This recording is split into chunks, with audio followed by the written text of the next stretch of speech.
오늘 우리가 읽은 말씀은 우리 구주 예수 그리스도께서 육신의 몸을 입으시고 이 땅에 오셨을 때에 소위 공생애의 사역을 감당하시며 주님께서 어떠한 일을 힘쓰셨는가 하는 것을 우리에게 잘 알려주는 말씀입니다.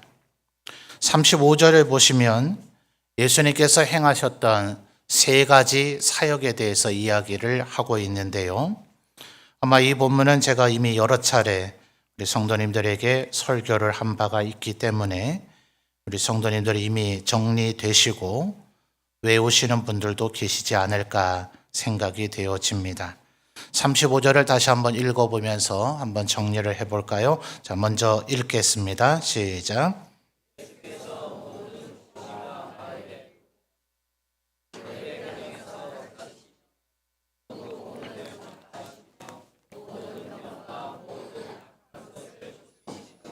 아멘.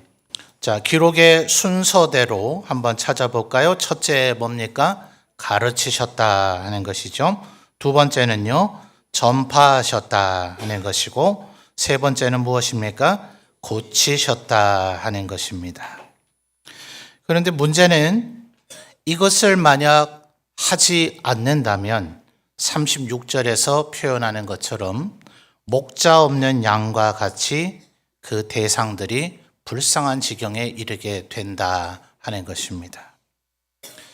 그런데 예수님께서는 흔히 33년의 생애를 사셨다, 우리에게 그렇게 알려져 있지만 말씀드렸듯 공생애라 할 것은 3년의 생애 동안이었습니다.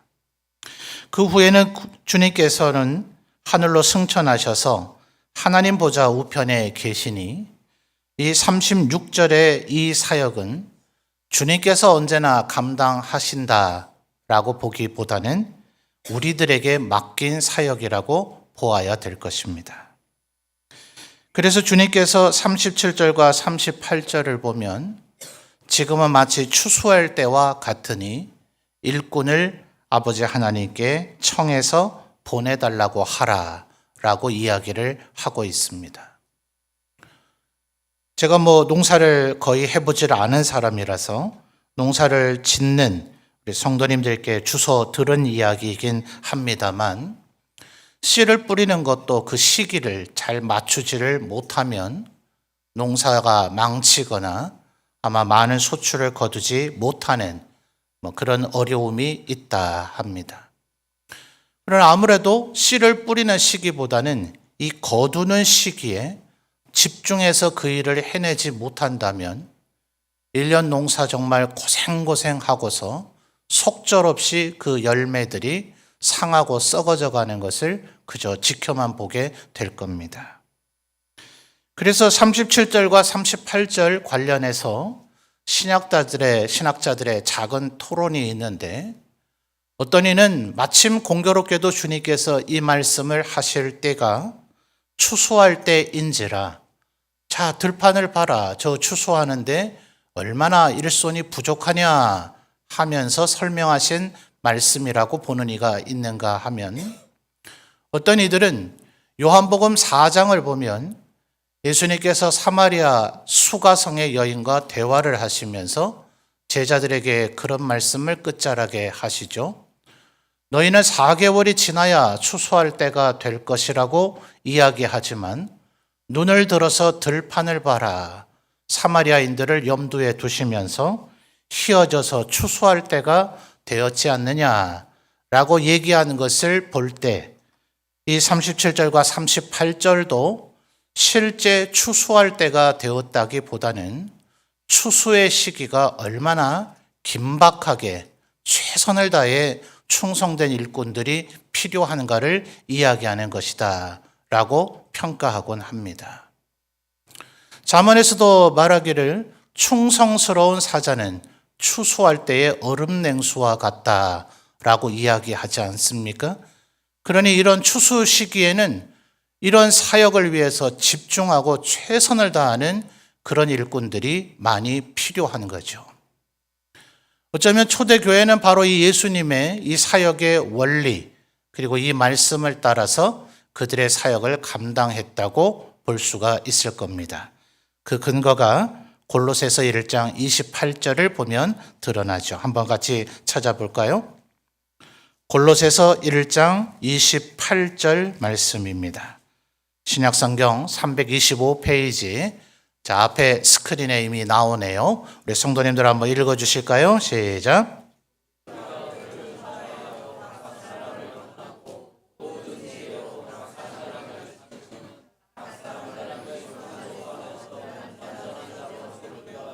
아멘. 자, 바울 사도가 골로새 교회에 보낸 편지입니다만 28절을 보면 예수님과 순서는 약간 달라졌으나 세 가지가 나타나죠. 자, 기록의 순서대로 확인해 볼까요? 첫째 뭡니까? 전파하고, 두 번째요, 권하고, 세 번째는요, 가르친다. 아마도 신학자들은 말하기를 이것이 바울 사도가 집중했던 선교의 현장에서의 상황에 따른 표현이었을 것이다. 먼저 선교지에는 전파됨이 있어야 그곳에 교회가 생겨지겠죠. 그리고 이제 하나님에 대해서 거의 모르는 이방인들을 주로 사역을 했기 때문에 그들에게 하나님께서 무엇을 허락하시고 무엇을 금하셨는지 그들에게 강력한 권고가 필요했을 것이고, 세 번째는 그들을 양육시켜 그들 가운데 예컨대 디도나 에바브라 같은 이들과 같이 훌륭한 지도자로, 이방인이었지만 지도자가 될 이들로 세우기 위한 가르침이 필요했을 것이다.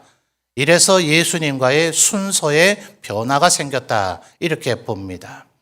그런데 좀 더 자세히 들여다보면 가르치고 전파하는 것은 같은데 예수님은 고쳤다라고 얘기하고 있으나 바울 사도는 권하고 있다라는 차이가 나타나죠. 예수님은 주로 질병을 고치시거나 심지어 귀신을 쫓아내기까지 하셨습니다. 전능하신 주님이시니 그 사역을 감당하실 수 있으셨죠.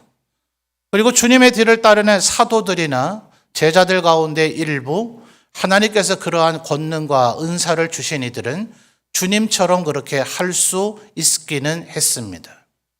그러나 보다 다수의 사람들은 이런 능력을 갖지는 못했죠. 그래서 바울 사도가 여러 서신에서 은사론으로서 그가 이야기하기를 하나님께서는 그 지역 혹은 그 시대, 그 사회에 필요한 대로 필요한 이들에게 은사를 주신다. 모두에게 이런 은사가 다 필요한 것은 아니었다라고 이야기를 하죠. 그러나 예수님께서 고치셨던 그런 병든 자들 혹은 귀신 들린 자들도 그들이 본질적으로 고쳐져야 되는 것은 육체가 아닌 거죠. 그 육체는 질병에서 노임을 받고 귀신이 축출되었다 하더라도 언젠가는 또다시 병에 노출되고 죽을 수밖에 없습니다. 그러나 본질적으로 고쳐져야 되는 것은 마음인지라 그 마음을 돌보고 고치는 것, 그것이 바로 권한다라는 표현으로 나타나고 있는 것입니다. 이 사역이 종교개혁의 시대에서도 교회란 무엇인가 라고 하는 면에서 꽤나 논란이 되어졌었습니다. 여러분, 오늘도 우리가 예배 가운데 우리의 신앙을 사도신경으로 고백을 했죠. 찬송가 책을 한번 펴볼까요? 찬송가 성경이 합본으로 되어 있더라도 제일 앞쪽 표지를 넘기시면, 겉표지를 바로 넘기면 왼쪽 페이지에는 주기도문이, 그리고 오른쪽 페이지에는 사도신경이 나타납니다. 겉 껍데기 바로 한 장을 넘기시면 바로 나타나죠. 찬송과 성경이 분리되어 있든 합본으로 되어 있든 겉 껍데기만 넘기면 바로 그 속 알맹이 바로 표지에 나타납니다. 못 찾고 계신 분 옆에서 좀 알려드리세요. 자, 사도신경을 보시면 주로 세 개의 섹션으로 나눠져 있죠. 첫 번째는 전능하신 아버지 하나님에 대한 신앙을 고백합니다. 그렇죠? 전능하사 천지를 만드신 하나님을 내가 믿사오며. 두 번째는 누구를 믿습니까? 그의 외아들 되신 예수 그리스도를 믿어서 그가 산자와 죽은 자를 심판하러 오실 것이라는 걸 믿습니다. 자, 성부 하나님을 믿고 성자 그리스도를 믿으니 세 번째 누구에 대한 믿음이 고백이 될까요? 그래서 세 번째 섹션으로 성령을 믿사오며. 자, 그 다음 무슨 표현이 나타납니까? 거룩한 공회와 라는 표현 찾으셨어요? 자, 우리 사도신경에는 거룩한 공회와 이렇게 되어 있지만 이것은 공교회라는 말의 줄임말입니다. 영어식으로 표현을 하면 바로 이것이 Holy Catholic Church 이렇게 되어져요. 자, 로마가 기독교가 국교가 되어진 후 로마인들이 동서로마로 분열이 되어졌습니다. 그래서 서방 로마에 있는 로마 대주교, 나중에 스스로 교황이라 칭하게 되죠. 그들은 바로 이 서방 교회가 보편적, 캐톨릭이라는 말은 보편적이고 일반적인, 그래서 범우주적으로 단 하나의 교회라는 원래는 일반 명사입니다. 그래서 우리가 보편적인 유일한 교회다라고 주장을 했습니다. 동로마, 콘스탄티노플, 오늘은 투르키의 이스탄불이 되어버린 그 동로마의 콘스탄티노플 대주교는 동로마의 교회가 정통교회다. 그래서 오소독스 처치라고 스스로를 주장합니다. 그래서 오늘날은 그 말도 줄여서 정통에서 정자만 써서 동방정교회라 이렇게 부르는 이유가 바로 거기에 있습니다. 그러니 서방은 서방대로 우리가 보편적인 교회 캐톨릭 처치다. 동로마는 동로마대로 우리가 정통교회인 정교회 오소독스 처치다. 이렇게 주장을 해오고 있었던 터였습니다.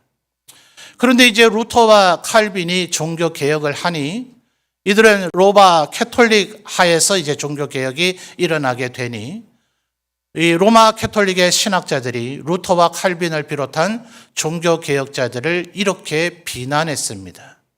너희들이 어떻게 하나님의 교회를 비난할 수 있느냐? 거룩한 공회, 홀리 캐톨릭 처치, 오직 유일한 교회인데 어떻게 교회를 향해서 반론을 제기하고 그 교회를 비난하고 할 수가 있는가? 더 나아가서 로마 캐톨릭이 이 루터와 칼빈을 비롯한 종교 개혁의 사람들을 학살하기 시작을 합니다. 그래서 점차 그저 죽고만 있을 수는 없으니 서로가 칼을 겨누는 교회의 분리가 일어나자 그들을 향해서 말하기를 어떻게 하나이신 그리스도의 몸을 찢어 놓느냐라는 비난을 하는 자리에 이르게 되었습니다. 그래서 루터와 칼빈은 그것에 대한 대답, 그들도 얼마나 충격이 되었겠어요? 나는 정말 주님의 몸인 교회를 내가 지금 비방하고 있는 것인가? 내가 정말 주님의 몸된 교회를 내가 찢어놓고 있는 것인가 하는 고민이 왜 없었겠습니까? 루터와 칼빈은 정말 성경에 대한 탁월한 연구가들인데 오늘의 주제와 관련해서 그들은 바로 오늘 우리가 읽었던 이 마태복음 9장 35절에서 그들의 대답을 찾아냅니다. 교회란 바로 예수님께서 행하셨던 이 사역을 해야 그게 교회가 아니냐 하는 거예요. 칼빈에게서 갈라디아서 1장 28절로 계승이 되었듯이 교회는 이 세 가지 사역을 해야 그것이 교회이지 만약 그것을 하고 있지 않다면 그것을 어찌 교회라고 말할 수 있느냐라고 해서 그 유명한 가시적 교회와 불가시적 교회라는 개념을 그들이 정리합니다. 자, 가시적 교회라 하는 것은 지금 여러분의 눈에도 보이고 있는 바로 우리들을 의미합니다. 점천 제일교회, 점천 신흥교회, 혹은 점천 남부교회와 같이 우리의 눈에 보이는 교회가 바로 가시적 교회입니다. 눈에 보인다 이 말이죠. 그런데 문제는 주님께서도 이야기하셨듯이 이 가시적 교회에는 마치 하나님의 밭과 같은 것인데 원수가 가라지를 뿌려놨기 때문에 도대체 누가 하나님의 백성이고 누가 하나님의 백성이 아닌지를 알 길이 없는 거예요. 그러니까 우리는 흔히 그렇게 생각할 거 아닙니까? 어떤 사람이 분명히 교회는 오래 다니고 있는데 범죄를 저지른다. 저 사람 왜 세상 사람과 별로 다를 바가 없이 저렇게 살지? 저 사람이 말하고 행동하는 저런 사고방식이나 언행을 보니 저건 아무리 봐도 도저히 하나님의 백성이라고 볼 수가 없겠는걸? 이런 생각을 가지고 사람들을 종종 판단할 때가 있습니다. 루터와 칼빈은 절대로 그렇게 해서는 안 된다고 얘기합니다. 그가 하나님의 백성인지 아닌지는 오직 하나님만 아시는 것이지, 심지어 구원의 확신이라 하는 것을 우리 한국교회가 그동안 많이 강조해 왔는데, 나는 구원받았다라는 자기 인식의 확신이 없다 하더라도 그에게 믿음이 없다, 그는 하나님의 백성이 아니다라고 단정 지을 수는 없다. 어떤 면에서는 모두가 다 이런 이유만은 아닌데, 어떤 경우에서는 그가 너무나 과도히 겸손한 나머지 그에게 믿음이 있음을 인지하지 못하는 경우에 있을 수도 있다는 다양한 견해를 내놓고 있습니다. 그러니 그 교회가 과연 성결하냐, 거룩하냐, 그 교회 구성원들 자체가 하나님의 말씀대로 모두 다 성결하게 살아가느냐, 이게 교회이냐 아니냐를 바라보는 유일한 척도가 아니라, 오히려 지금 마태복음 9장 35절에서 나타난 이 세 가지 일이 일어나고 있는가, 그것이 바로 참된 교회를 알아보는 척도이다라고 기독교 강요에서 칼빈이 정리를 합니다. 자, 먼저 가르치는 것과 관련된 사역을 칼빈은 이렇게 표현합니다. 한번 따라해 볼까요? 말씀의 바른 선포. 어쩌면 지금 개혁교회, 특별히 장로교회에서만 신앙생활을 하신 우리 성도님들은 그 당연한 것 아닌가? 오히려 지금은 지겨울 정도로 목회자들의 설교를 너무나 많이 듣고 있다라고 생각할는지 모르겠어요. 그런데 중세 로마 카톨릭의 시절에는 그렇지 않았다 이 말입니다. 심한 경우에서는 무려 7살의 나이에 주교로, 신부가 아닙니다. 신부가 아닌 한 교회, 한 성당을 담당하고 있는 신부 사제가 아닌 한 지역에, 우리로 말하면 거의 노회장급에 해당되는 주교를 7살짜리 아이가 임명을 받았습니다. 그리고 이 아이가 은퇴하고 죽을 때까지 그는 단 한 번도 설교하지 않았습니다. 설교 같은 것은 하급 신부 같은 것들이나 할 일이지, 나 같은 주교, 고귀한 주교께서는 할 일이 아니다라는 망발을 한 이도 있었습니다. 그들은 고대 라틴어로 그들의 예배라 할 격인 미사를 진행을 했으니 듣는 이들이 무슨 말인지 알아듣지 못할 뿐만 아니라 말하는 이들조차도 고대 라틴어를 공부하지 않은 이는 그저 외워서 되뇌일 뿐 자기가 말하는 것이 무슨 의미인지조차도 몰랐다는 중세의 기록이 있을 정도입니다. 제가 한마디 해볼까요? 베르시트 바라 엘로힘 에트 하샤마임 웨트 하레즈. 무슨 말일까요? 창세기 1장 1절을 히브리어 발음으로 제가 한 겁니다. 저만 하더라도 중학교 1학년 때 아버지에게 이런 교육을 하도 받아놓으니 몇 구절 정도는 암송할 수 있습니다. 이렇게 암송하면 예배 인도는, 예배 진행은 얼마든지 왜 목회자들이나 중세의 신부들이 못했겠습니까? 그런데 방금 전에 제가 암송해드린 이런 말들만 계속 듣는다면 여러분이 하나님의 뜻이 무엇인지, 하나님께서 우리에게 뭘 원하고 뭘 하지 말라고 하셨는지 과연 알 수가 있었겠습니까? 그러니 중세 교회가 자기들은 홀리 캐톨릭 처치라고 주장할지는 모르지만 너희들은 하나님의 교회가 아니다라고 종교개혁자들은 담대하게 선포할 수가 있었던 거예요. 오직 하나님의 말씀이 정당하게 가르쳐지고 선포되어지는 곳, 그곳이 진정한 하나님의 교회이다라는 것이죠. 두 번째, 전파한다 하는 것은 칼빈은 이야기하기를 한번 따라할까요? 성례의 바른 시행. 우리는 지난 주일에 추수감사주일을 지내면서 세례식을 베풀고 성찬을 받았습니다. 여러분, 성찬을 누가 받을 수가 있습니까? 세례를 받아서 자신이 오직 하나님의 백성이라는 그 믿음을 고백한 사람들만이 성찬을 받을 수가 있죠. 누가 세례를 받습니까? 아무에게나 머리에 물을 끼얹어 세례를 베풀 수 있나요? 그렇게 할 수 없죠. 그의 입술로서 비록 지식적인 부족함은 혹여 있을지라도 그의 입술로 나는 예수 그리스도가 나의 유일한 구주이심을 믿는다고 공교회 성도들 앞에서 서약할 때, 목사가 묻는 말에 네라고 대답할 때 그 믿음의 고백을 근거로 그들에게 세례를 베푸는 거죠. 그런데 여러분 한번 잘 생각을 해보십시오. 세례를 받은 사람들, 그리고 성찬을 하는 사람들이 계속 세월이 흘러가고 교회는 아무런 일도 하지 않는다면 필연적으로 우리는 이 세상의 삶을 떠나서 성도의 수, 말하자면 세례받은 자와 성찬을 받은 이들은 날이 갈수록 감소되어지게 될 것입니다. 주님은 우리에게 명령하시기를 나를 기억하고 기념하게 만드는 이 성찬을 내가 다시 오는 그날까지 행하여 나를 기억하라 라고 주님 명령하셨으니 필연적으로 성찬을 계속하려면 우리는 누군가에게 세례를 주기 위한 노력을 해야 할 겁니다. 그러니 필연적으로 뭐 할 수밖에 없습니까? 전도와 선교를 마치 강박관념이라도 갖고 있는 것 마냥 하나님의 백성 예수 믿는 사람은 그 사역을 끊임없이 감당할 수밖에 없는 것입니다. 세 번째, 예수님께서 고치셨다 하는 이 사역을 바울 사도는 권면이라 하는 것을 이야기했는데, 세 번째로 칼빈은 기독교왕에서 이야기하기를 따라 하실까요? 권징의 정당한 시행. 권징이라고 하는 이 어려운 말은 권면과 징계를 융합한 말입니다. 여러분, 하나님의 백성들이 때로 범죄하고 잘못된 길을 갈 수는 있습니다. 그런데 그것을 허용하면 어떻게 되겠어요? 그냥 방관하고 방치해두고 모른 척 해버리면, 그러면 결국 교회는 빛을 잃어버리고 맛을 잃어버린 소금과 같고, 그것은 마치 전염병과 같아서 저래도 되는구나, 하나님은 뭐든지 다 용납하시는구나 하면서 결국은 교회가 멸망의 자리로 이르게 되는 것입니다. 바울 사도가 로마인들에게 보냈던 로마서를 기억하십니까?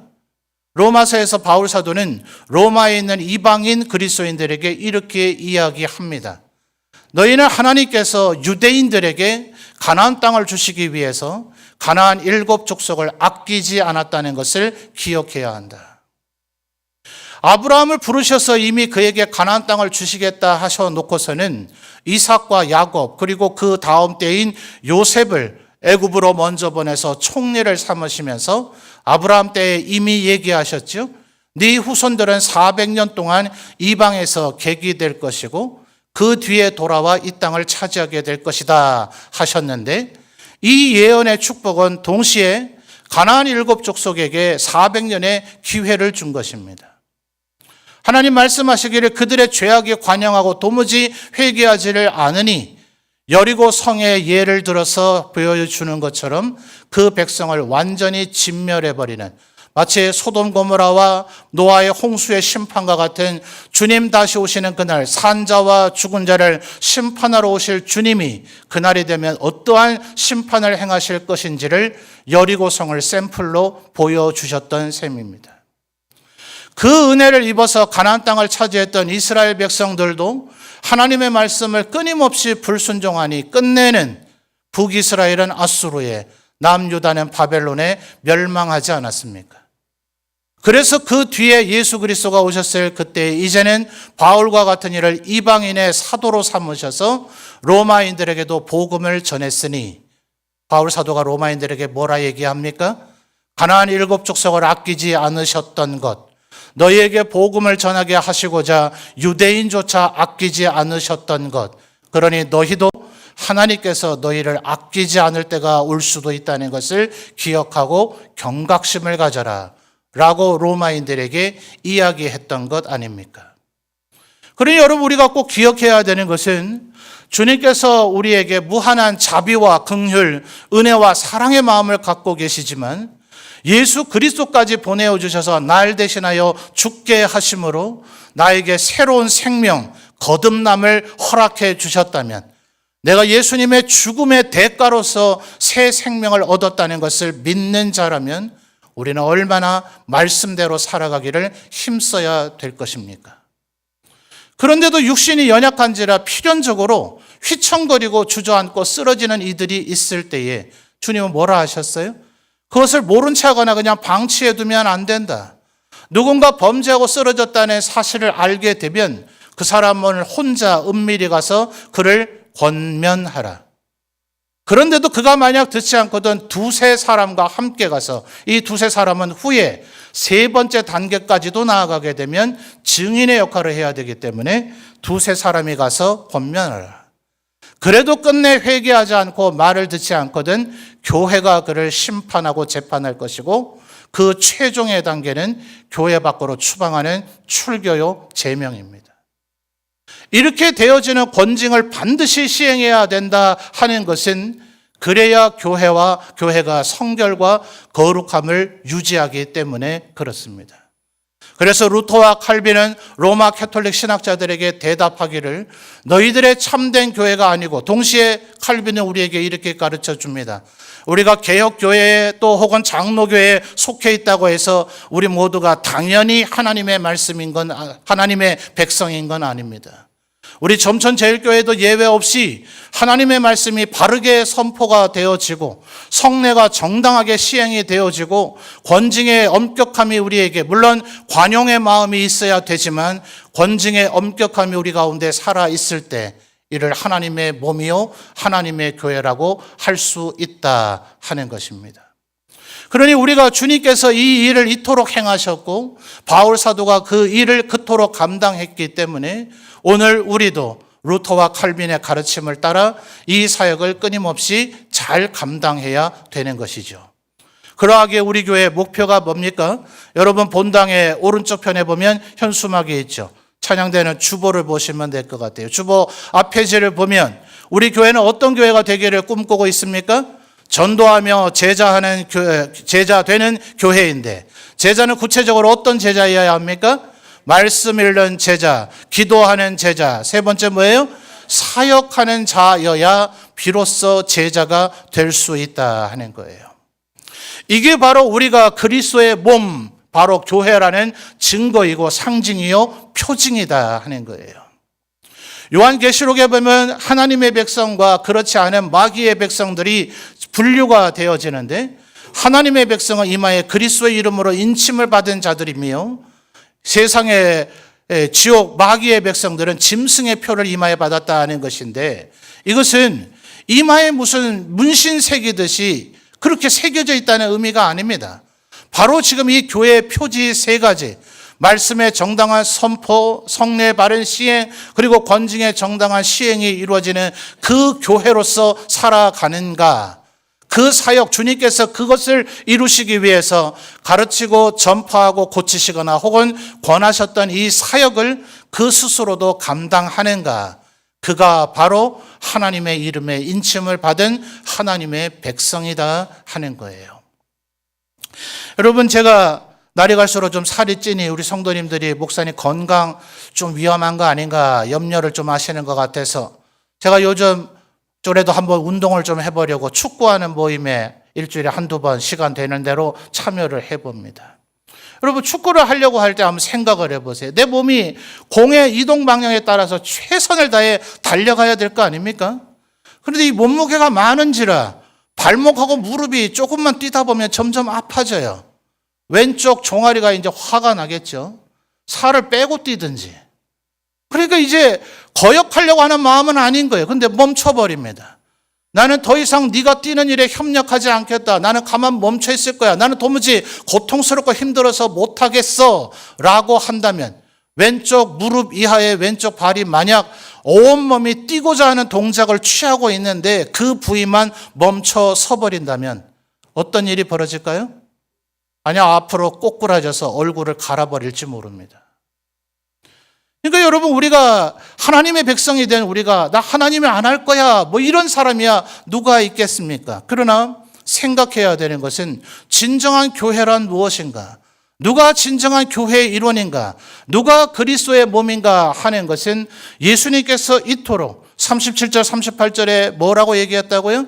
추수할 것은 많되 일꾼은 적으니 아버지께 말해서 추수할 일꾼을 보내어 주소서 하라. 만약 이 일이 이루어지지 않는다면 이 세상의 사람들은 목자가 없는 양과 같이 유리방황하게 될 것이다. 나는 이 일을 위해서 모든 도시와 마을을 다니려고 왔다 하시면서 주님이 본을 보여주셨던 이 사명을 우리들이 꼭 기억해야 되겠다 하는 것입니다. 그래서 바울 사도는 이렇게까지 이야기를 합니다. 빌립보서 2장으로 가볼까요? 빌립보서 2장 5절 말씀을 살펴보도록 하겠습니다. 아마 저하고 빌립보서를 공부한 분들은 기억이 새롭게 나실 것 같아요. 빌립보서 2장 5절 앞에 스크린에 나타나네요. 우리 성도님들 한번 읽어볼까요? 시작.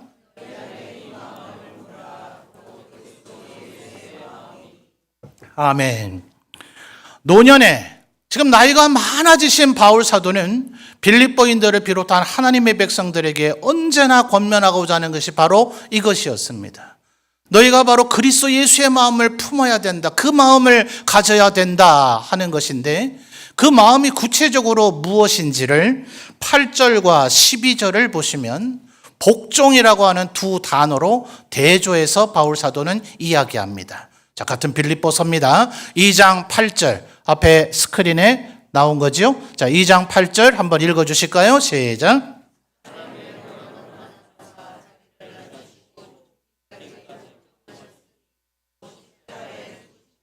아멘. 이게 바로 그리스도의 마음의 최절정인데요. 성부 하나님과 동일한 하나님이셨지만 그리스도께서 무엇까지 하셨다고요? 십자가에 죽기까지 뭐 하셨다고요? 복종하셨다. 그래서 12절에 이 복종과 대조해서 바울 사도는 성도들에게 이렇게 얘기합니다. 자, 2장 12절도 이어서 읽어 주십시오. 시작.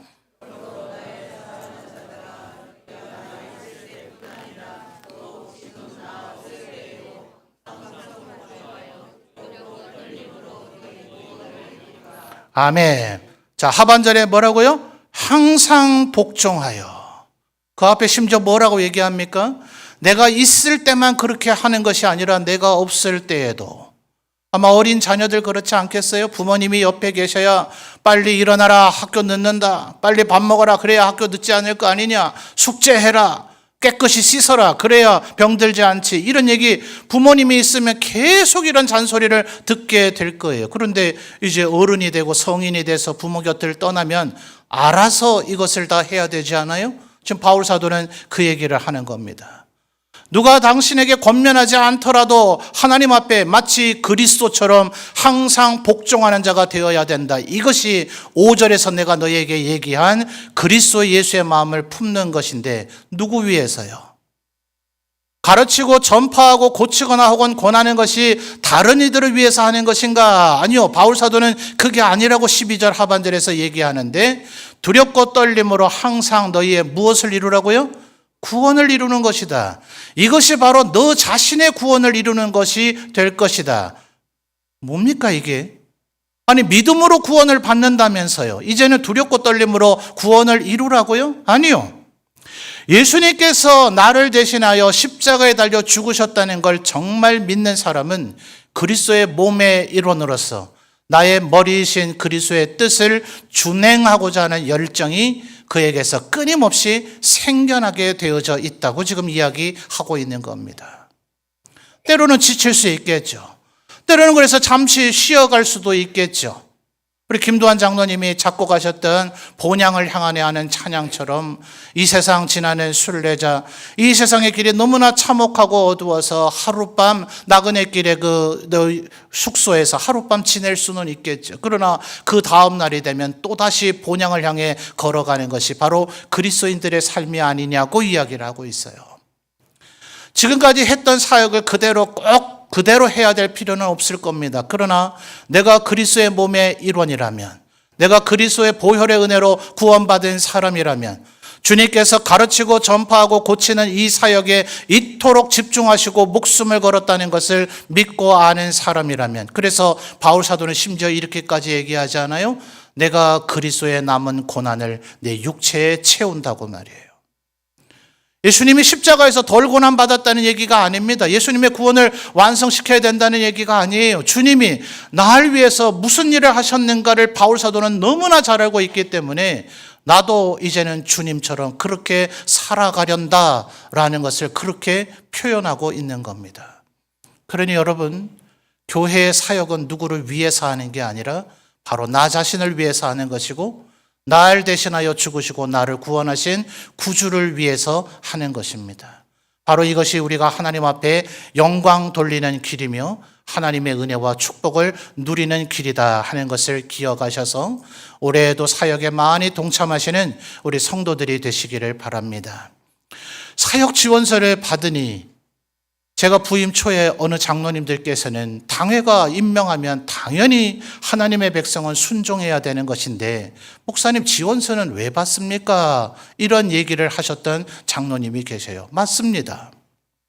목사와 우리 장로님들로 이루어진 당회는 하나님의 이름으로 여러분에게 임명을 하는 것이기 때문에 여러분은 당연히 그것에 순종해야 될 의무가 있습니다.